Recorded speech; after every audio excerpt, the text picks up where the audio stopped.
of the great cinematic joys I remember was watching the first Transformers film. Like, I'd grown up with the cartoon series of the Transformers, which I really enjoyed, and so to then see the Autobots and Decepticons transform on the big screen with the best CGI available was just an amazing experience.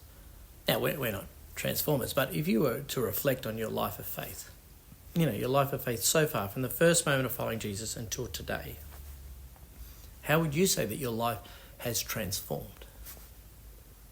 Now, Monday, we thought about the accusation of the teachers of the law that Jesus was possessed by Satan, as well as the statement of Mary, his mother, and his brothers that Jesus was out of his mind. On Wednesday, we looked at the first of Jesus' parables that taught us that listening and responding to the words of Jesus is how a believer lives. In the passage we're looking at today, Mark describes a man who lives in tombs and is tormented physically, emotionally, and spiritually by evil spirits. Mark chapter 5, verse 6. When he saw Jesus from a distance, he ran and fell on his knees in front of him. He shouted at the top of his voice, "What do you want with me, Jesus, Son of the Most High God? In God's name, don't torture me." For Jesus had said to him, "Come out of this man, you impure spirit." We don't know the history of this man and how the demons came to live within him. However, we do know that Satan is lurking behind every aspect of evil in this world. The same Satan who tries to trick believers into thinking you don't need to read the Bible, you don't have to go to church, you don't need to worry about that sin. That same Satan has taken this man's life and destroyed it. But Jesus heals him. Mark chapter 5, verse 9. Then Jesus asked him, "What is your name?" "My name is Legion," he replied, "for we are many." And he begged Jesus again and again not to send them out of the area. A large herd of pigs was feeding on the nearby hillside. The demons begged Jesus, "Send us among the pigs, allow us to go into them."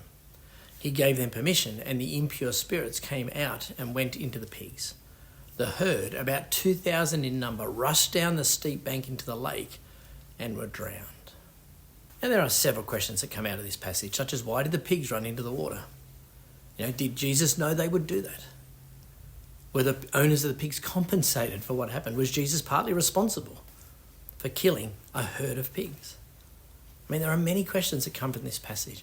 However, the point of this demonstration of Jesus' power is to show how individual lives are transformed through the words and actions of Jesus.